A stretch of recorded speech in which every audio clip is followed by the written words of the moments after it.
보통 창세기에서 나오는 그 거장들의 이름은 아브라함, 야곱, 요셉, 그리고 대부분 이삭이 좀 생략이 됩니다.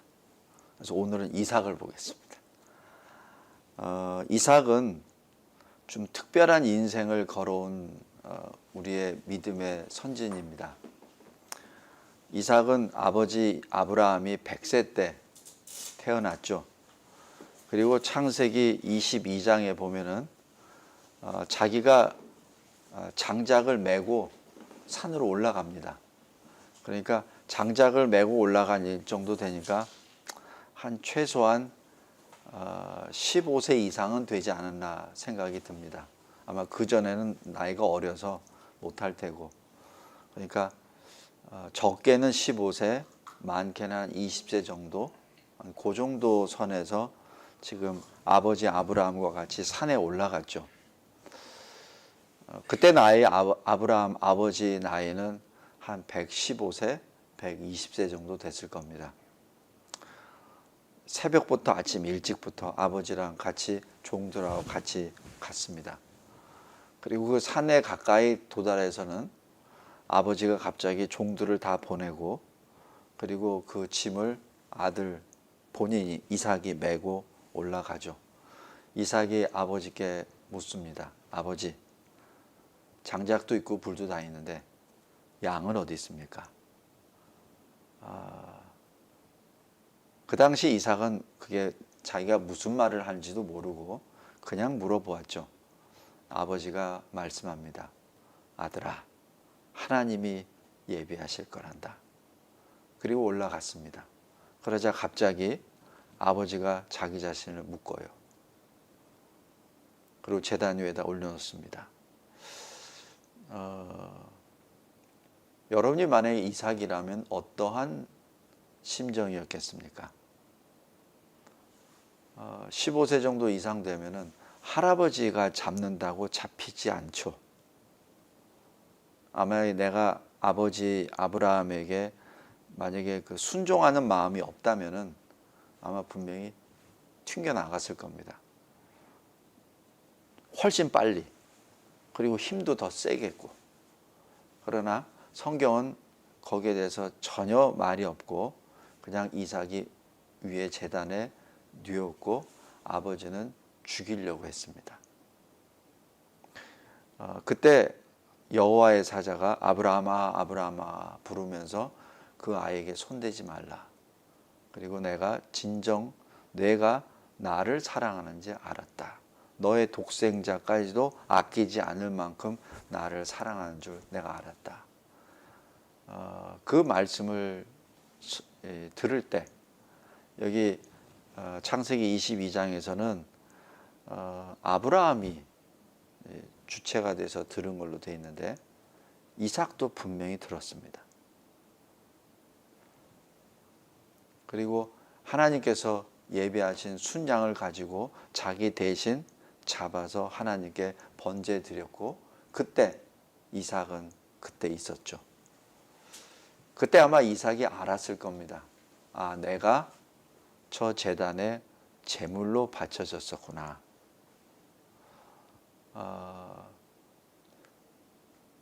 만약에 여러분이 제단 위에 묶여서 가장 신뢰하고 가장 사랑하는, 가장 존경하는 아버지가 칼을 들고 여러분의 목을 찌른다고 한번 생각을 해 보십시오.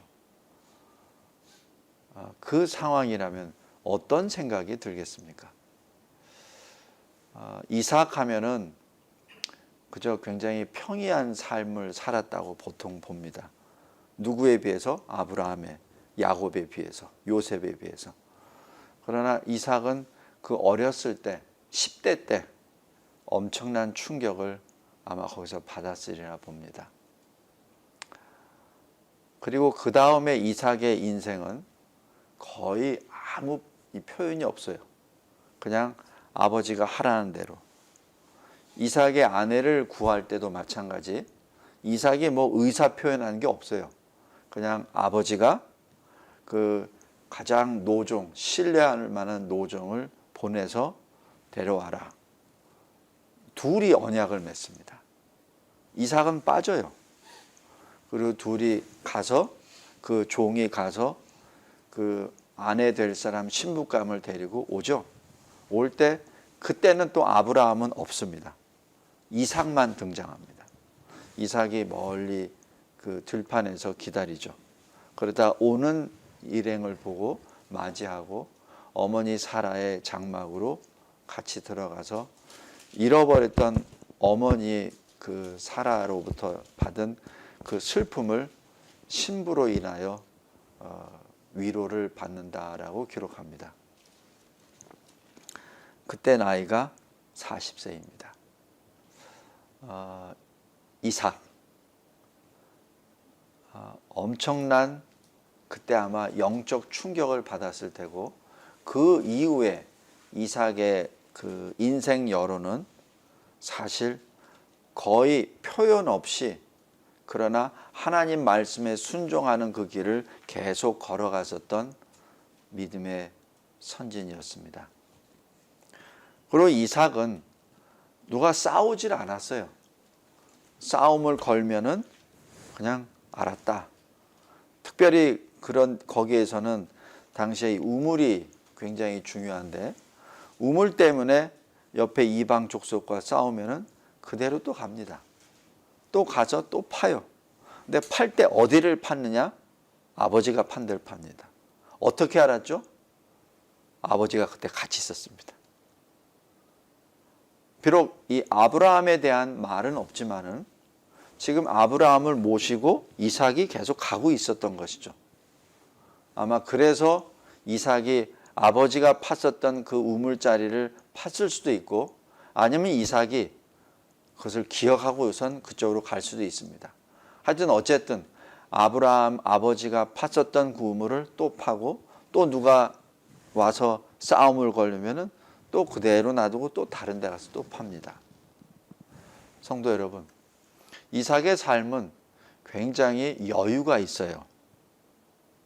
만약에 아브라함이 그랬다면, 만약에 야곱이 그랬다면 분명히 싸웠을 겁니다. 이삭은 안 싸웁니다. 왜 그렇죠? 알고 있었기 때문에 그렇습니다. 여기 말고 다른 우물이 있다는 얘기죠. 여기 있으면 또 다른 우물이 또 있다는 얘기입니다. 아버지로부터 코치를 받았든 아니면 아버지가 미리 다 얘기해서 있든 항상 여유 있게 들어갑니다. 보통 이것을 일반적으로 이삭을 순종의 사람 이렇게 표현을 하는데 이삭은 알고 있었어요. 그것이 믿음의 사람의 후손들의 받은 복입니다. 저 같은 경우는 신앙의 1세입니다. 그래서 모든 것이 다 처음이에요. 처음이기 때문에 뭘 하다 보면은 무슨 뭐가 딱 부딪히면은 그거는 사생 결단으로 들어갑니다.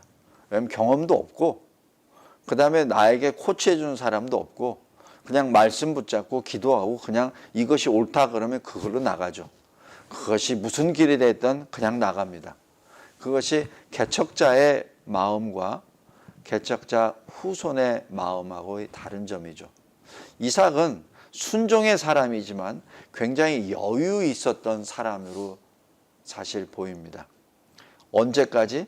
그들이 포기할 때까지. 계속 파고 또 파고 또 팝니다. 나중엔 어떻게 되죠? 상대 측이 이삭에게 와서 무릎을 꿇습니다. 누가? 아비멜렉이. 그 왕이 자기 군대 장관하고 다 같이 와서 이삭에게 사실 고백합니다. 내가 너희들하고 당신하고 살고 보니까 하나님이 당신과 함께 동행하는 걸 내가 보았다. 왜냐하면 이삭이 자기네 땅에 왔을 때 100배의 풍작을 얻었거든요. 이삭을 좀 못 살게 좀 구우려고 질투식이 나서 우물을 좀 뺏어봤는데 가는 곳마다 또 우물을 또 파거든요. 그리고 그 다음에 이 아비멜렉이 마음에 다가온 건 두려움입니다. 아, 이 이삭하고는 싸울 수가 없구나. 싸워봤자 뻔하구나. 지금 협상을 맺으러 옵니다. 그리고 하나님이 당신과 함께 있다는 것을 거기서 사실 고백해 버립니다. 항복 선언입니다.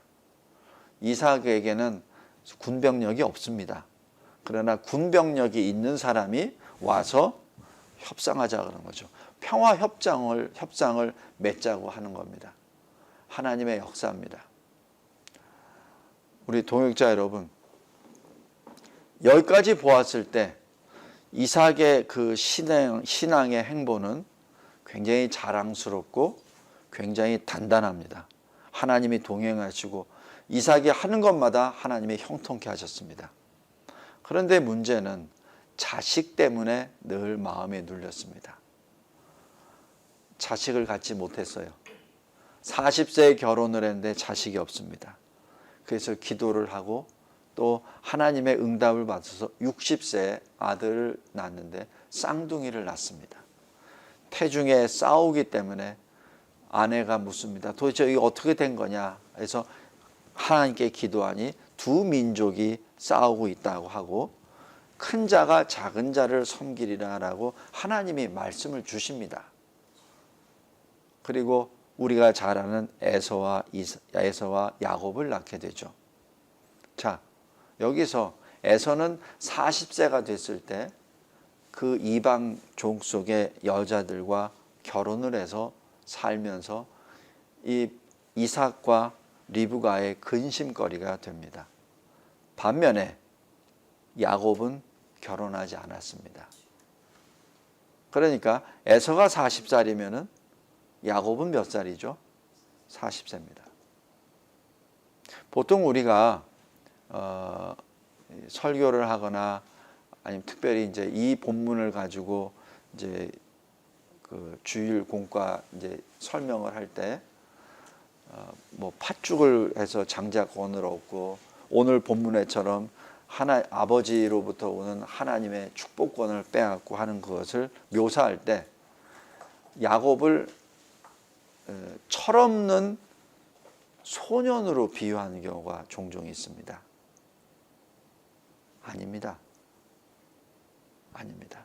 한번 여러분 시간 나서 거꾸로 한번 나이를 쭉 계산해 보십시오.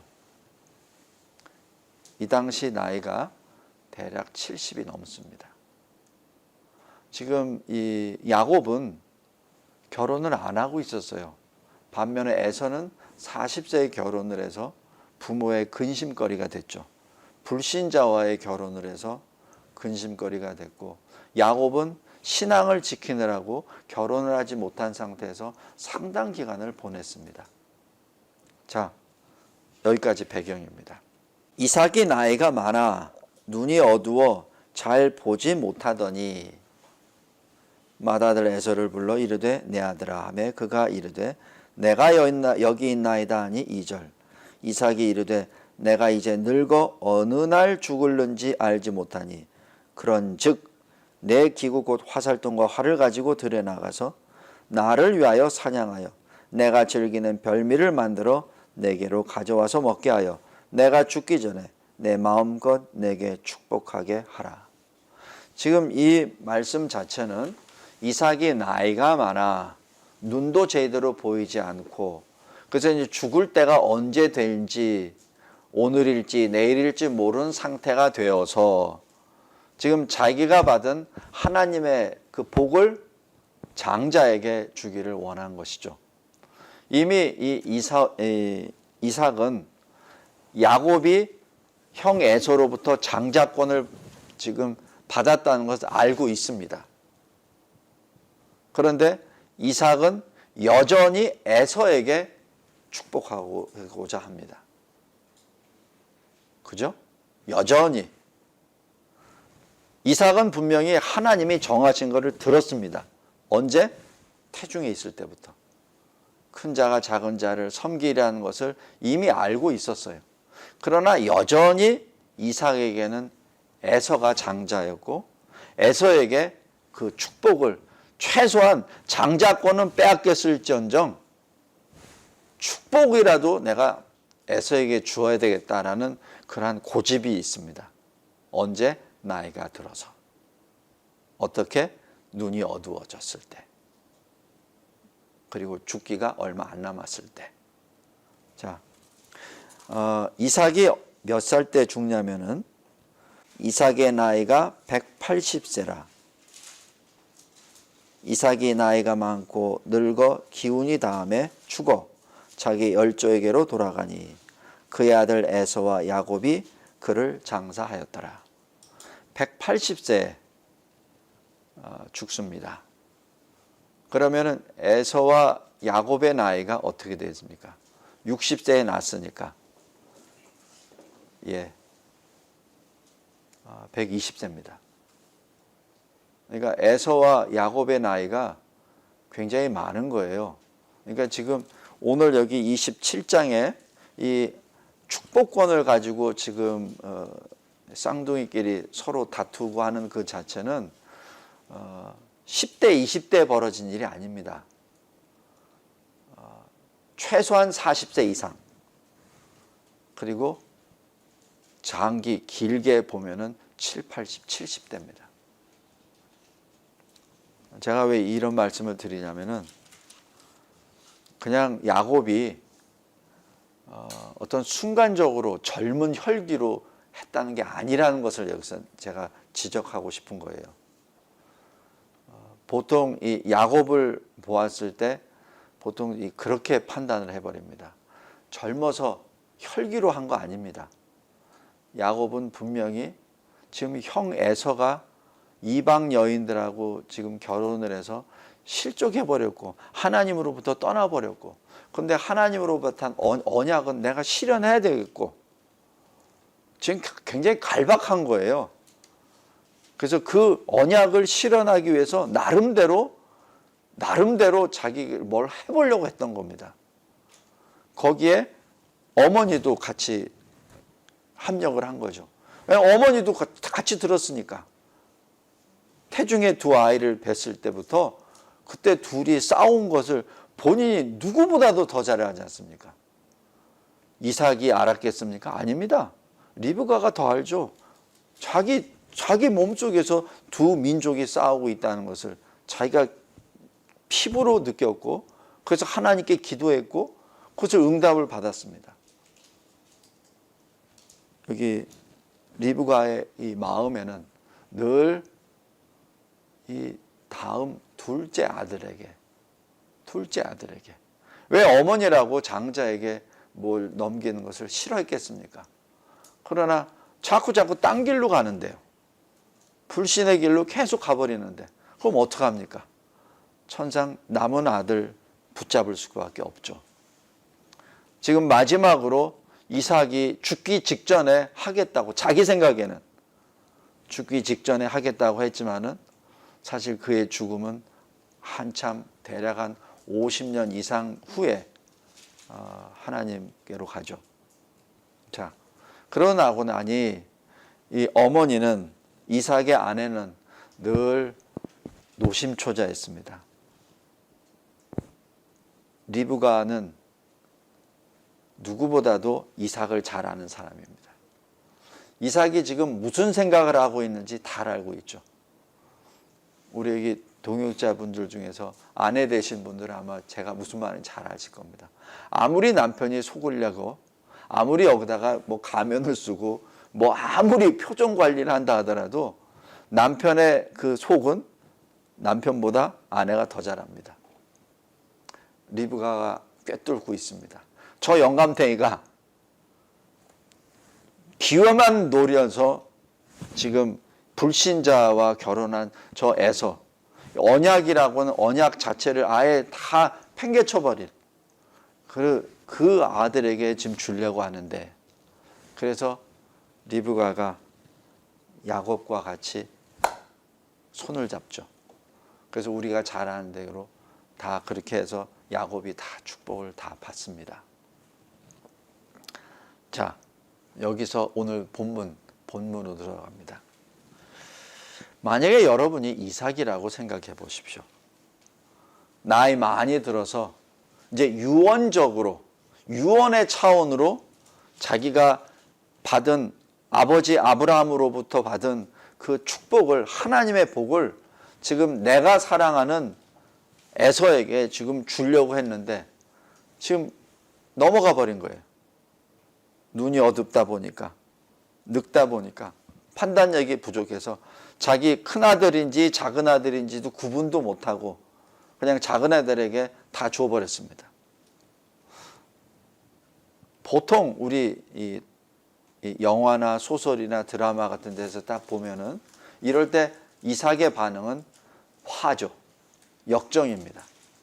내 이놈 야곱, 내 마누라 당장 일로 와라. 도대체 어떻게 된 거냐 막 호통치고 했을 겁니다. 그리고 이건 잘못된 거야. 니네들 어떻게 감히 나를, 아마 그렇게 할 겁니다. 그런데 오늘 본문에서 보면은 이삭이 정반대입니다. 심히 크게 떨었다라고 기록합니다. 에서가 내가 여기 큰아들 왔어요 라고 얘기했을 때 이삭의 반응은 심히 크게 떨었다라고 기록합니다.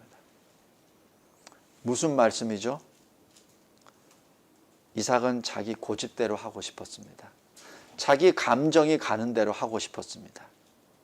거기에는 하나님의 언약은 좀 멀어져 버렸습니다. 하나님이 주신 언약, 하나님의 뜻은 멀어져 가 버렸습니다.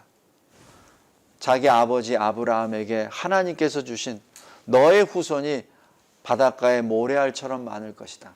내가 만약에 이 땅바닥에 이 진토를 셀 수 있으면 세보라. 그 수가 너의 자손들이 될 것이라고 했는데 바로 그 언약에 대해서 지금 잊어버렸어요. 왜? 답이 27장 1절입니다. 나이가 들매 눈이 어두워졌고 기운이 다하매. 동역자 여러분, 이것은 단지 육적인 나이, 육적인 눈의 알력이 떨어진 것으로만 보아서는 안 됩니다. 영적으로도 떨어졌다는 얘기입니다. 이삭은 이날 안 죽어요. 한 50년은 더 삽니다. 그렇다면 그의 기력은 여전히 있다는 얘기요. 그의 그 알력이나 청력이나 이런 것도 사실 그렇게 제로 상태는 아니라는 것을 의미합니다.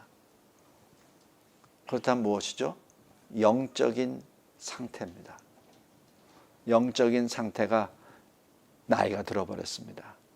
영적인 나이가 들어버렸고 영적인 분별력이 떨어져 버린 것이죠. 이거는 육의 나이하고는 별도입니다. 그러나 깨달았어요. 하나님의 뜻을 내가 접을 수는 없구나. 내가 하나님이 계획하신 걸 내가 뒤엎을 수는 없구나. 그리고 내가 사랑한다고 해서 하나님이 사랑하는 것은 아니구나. 내가 진정으로 하나님의 사람으로 살려면 하나님이 사랑하시는 걸 사랑해야 되는구나. 하나님이 계획하시는 것을 내가 행해야 되는구나 라는 것을 늙어서야 알았습니다. 지금 이 이삭은 젊었을 때는 늘 하나님이 원하시는 대로 행했어요. 왜냐하면 아브라함 아버지가 옆에도 있었고 아브라함이 늘 이야기를 해줬겠죠. 아들에게 왜 하나밖에 없는 아들에게 왜 얘기를 안 해줬겠습니까?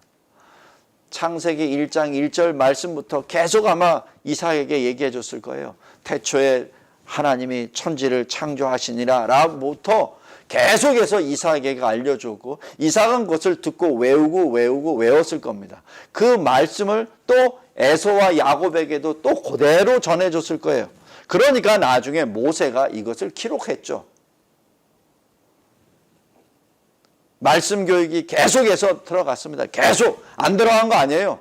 아브라함은 이삭에게 계속 줬고 이삭은 에서와 야곱에게 분명히 주었습니다. 에서를 그만큼 사랑했기 때문에 아마 야곱보다도 더 많은 성경 공부를 하나님의 말씀을 분명히 전해줬을 거예요. 그러나 에서는 멀어져 갔습니다.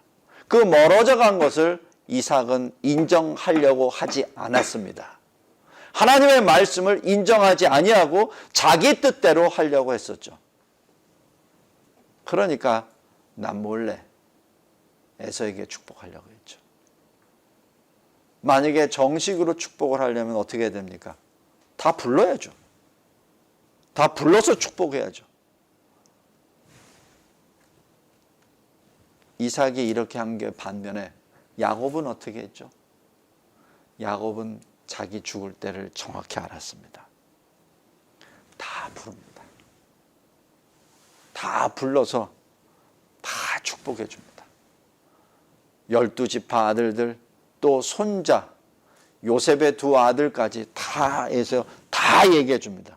예언적으로 그 지파가 앞으로 어떻게 될 것인가를 다 얘기해 줍니다. 영적으로 깨어 있다는 얘기예요. 비록 육신은 거의 진을 다해서 그 축복을 다 하고 난 다음에 어떻게 되죠? 발을 침상에 올려놓고 기운이 다함에 죽었습니다. 야곱은 그렇게 살았습니다. 그러나 에서는 그렇지 않아요. 에서는 지금 자기가 언제 죽을지도 모르고 다 부르지도 않고 편법으로 자기가 원하는 사람을 불러서 몰래 주려고 했습니다. 그 모든 것을 다 하나님이 막으셨다. 하나님이 하나님의 뜻대로 하나님의 일을 추진하고 계셨다라는 것을 깨달은 겁니다. 그래서 이삭이 심히 크게 떨었다라고 기록하고, 그리고 에서가 부르짖죠.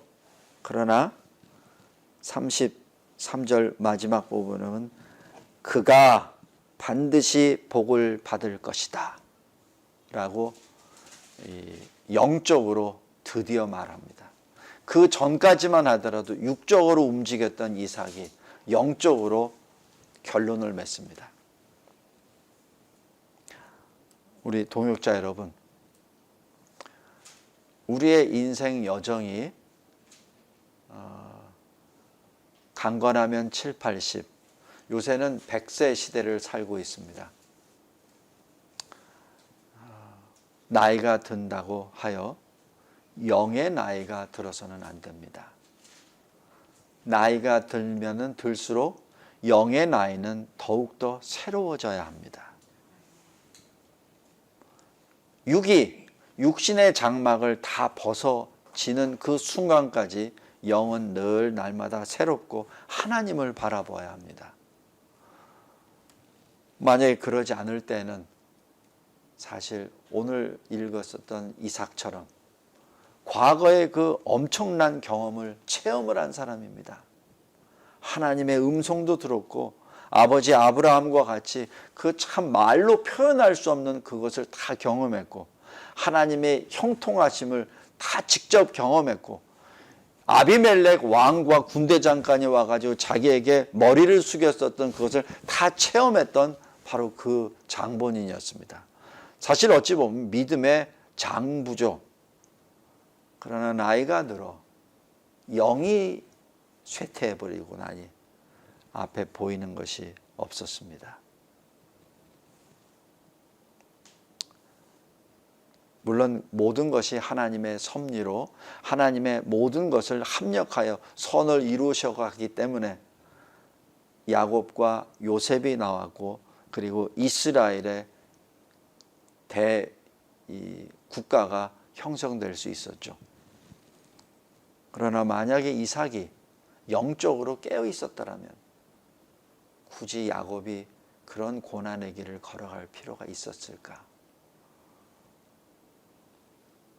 물론 그 범주 내에서 하나님 범주 내에서 다 하기 때문에 우리는 더 이상 이야기할 것은 없습니다. 이 시대를 살면서 우리 영으로 깨어 있읍시다. 그리고 특별히 에바다에서 기도할 때 영으로 기도하시기 바랍니다. 그리고 영으로 날마다 새로워지시기를 바랍니다. 과거 나는 어느 정도 했어. 과거 나는 신앙생활을 어떻게 했어. 기도를 어느 정도까지 했어. 그런 거 자랑하지 맙시다. 지금이 중요합니다. 지금 당신은 영으로 얼마나 됩니까? 영으로 얼마나 깨어 있습니까? 과거에 살지 맙시다. 늘 항상 현재 살고 미래의 소망을 가지고 걸어 나아갑시다. 이랬을 때 하나님께서 우리에게 어떤 역사를 가했을 때 심히 크게 두려워 떨기보다는 할렐루야로 화답하는 우리가 되지 않겠습니까? 우리 인생 여정에 나타나는 여러 가지 사건들도 마찬가지입니다. 사건들을 바라볼 때 그저 심히 두려워 떨기보다는 그것을 이미 예측하고 그리고 감사함으로 받아들이는 우리 모두가 되시기를 바랍니다.